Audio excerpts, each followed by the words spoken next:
Bom dia, boa tarde, boa noite para você que está aqui assistindo a mais um vídeo do Homem Sem Tabu. Meu nome é Thiago Oliveira e hoje continuaremos a falar sobre heterossexualidade. E para você que não assistiu o meu último vídeo, eu recomendo fortemente que você pause aqui e vai lá. Vai lá, caralho! Mas para você que já assistiu, a gente vai continuar de onde a gente parou.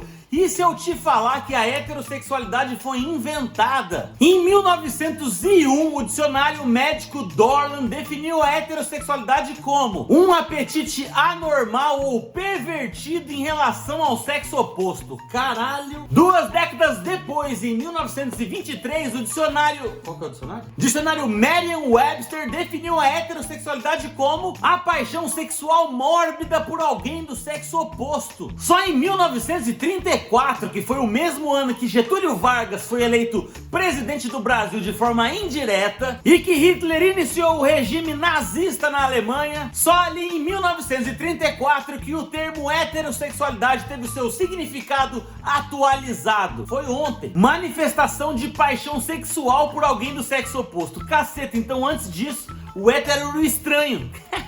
E pensando em tudo isso, eu quero te fazer uma pergunta. Quando foi que você decidiu ser hétero? Acho que em 99% das vezes a resposta vai ser padrão e sempre a mesma. A pessoa vai falar assim: ô cara, eu acho que eu nunca decidi ser hétero, eu já nasci hétero. Então exatamente assim como você, todas as pessoas nascem como elas são: hétero, homo, trans, bi, agênero e seja lá o que elas forem. Então aí vivendo faz tempo. E existe uma enorme diferença entre sexo reprodutivo e sexualidade. O sexo reprodutivo é o que a gente nasce daquele jeito e é um fato, é biológico. Já a sexualidade pertence a uma história, a uma determinada construção cultural. Os instintos sexuais ou sexo sempre estiveram por aí no mundo. Mas quando a gente começa a querer dar significado para esses instintos sexuais, aí a gente começa a falar sobre sexualidade. Pensa só nesse exemplo aqui, ó. Entre 2014 e 2015, 20 novas espécies de mamíferos foram descobertas por pesquisadores lá na Amazônia. Obviamente que essas espécies já existiam lá há muito tempo, entendeu? Elas já eram o que elas eram, só que alguém descobriu e nomeou elas. Um certo tipo de autoridade reconhecida transformou essas 20 espécies que já existiam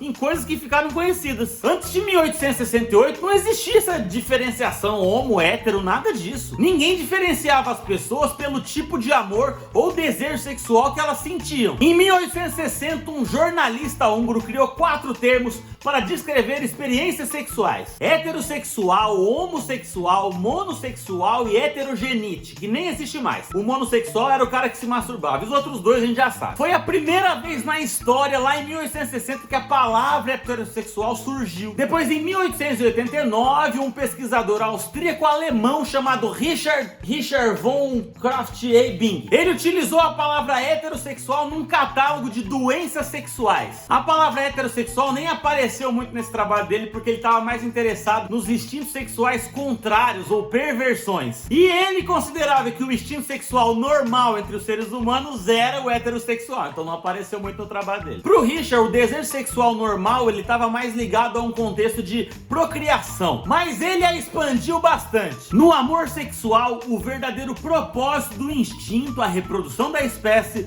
não é consciente. E foi apenas na virada do século XX que os pesquisadores começaram a dividir a reprodução do desejo sexual. Pois bem, segundo Henry Blank em seu livro... Qual que é o livro mesmo? O livro é Hétero, a surpreendentemente curta história da heterossexualidade. A heterossexualidade, ela corresponde com o surgimento da classe média, mano. Caralho, que doideira, a classe média fazendo bosta desde lá de trás. Porque no final do século XIX, as populações da Europa e da América do Norte começaram a explodir de gente, chegando gente de todo quanto é lugar. E conforme essas pessoas iam chegando nos centros urbanos, elas traziam consigo as suas perversões sexuais. E o bicho começou a pegar lá.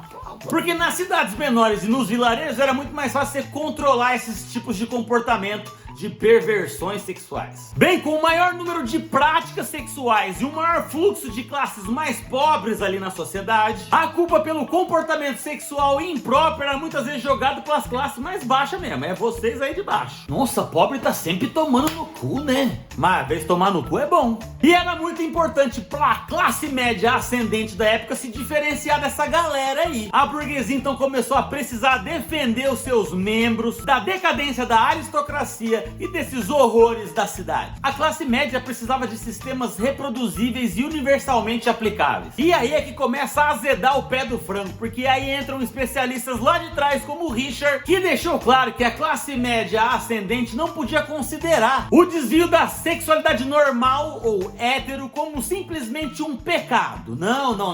Mas era uma degeneração moral. William James escreveu em 1895: chame um homem de canalha e você define o seu status social. Chame ele de degenerado e você o colocou no grupo mais repugnante da raça humana. A degeneração moral virou uma régua para você começar a medir as pessoas. E aí começou a dar muita bosta. Então, se o procriador era fundamental para a evolução contínua das espécies, desviar dessa norma então era uma grande ameaça para a sociedade. Porque os burgueses, querendo proteger seus membros de toda aquela perversão que estava rolando na sociedade, começaram a se denominar de heterossexuais. Ah, que bonito!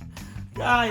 Porque eles tinham uma sexualidade normal e isso era fundamental para a procriação. Aliás, essa ideia de procriação não veio só lá do cristianismo, não. É um bagulho muito anterior. Ou seja, antes dessa palhaçada toda aí, as pessoas só eram pessoas mesmo. Cada um com seus instintos e singularidades. Apesar do que, é bom deixar muito claro que hoje em dia, na sociedade que vivemos, aquele monte de sigla LGBT, QC, K+, que é pau, que é mais menos, que eu falei no último vídeo, é importantíssimo hoje em dia pela representatividade, porque se a gente fosse igual na época lá de 1800 e pouco, não precisava nada disso, mas hoje precisa, pra mostrar que tem gente diferente pra caralho, tem um que é assim, tem um que é assado, tem um que gosta de ser frito, outro gosta de ser cozido, e aí, meu, mas graças ao bom Deus, Alá, Jeová, ou sei lá qual que é a sua crença, isso tudo tá mudando. Uma pesquisa britânica recentemente descobriu que menos da metade dos jovens entre 18 a 24 anos se identificam como sendo 100% héteros, e isso não sugere que a maioria desses jovens sejam bissexuais ou homossexuais, não, nada disso, mas que simplesmente eles não precisam mais desse termo como as gerações passadas precisavam. E era isso, tá feliz de saber que faz pouco tempo que inventaram quem que você é? Ó que coisa boa, antes a gente só era quem a gente é mesmo. A base desse roteiro é uma matéria muito legal lá do site da BBC que você pode procurar no Google, escreve assim, o mito da heterossexualidade, e você lê lá à vontade. Eu espero que vocês tenham gostado do vídeo, que tenham ficado até o final, agradeço a presença de vocês. Por favor, gostou desse vídeo? Comenta, gente, me xinga, não sei, faz o que você quiser, tá? Mas comenta, dá like, salva na bandeirinha e compartilha, por favor. Vamos fazer o Homem Sem Tabu chegar a cada vez mais pessoas para que possamos pensar e discutir mais coisas e melhorar essa sociedade em que vivemos. Ó que bonito que ficou isso. Tchau!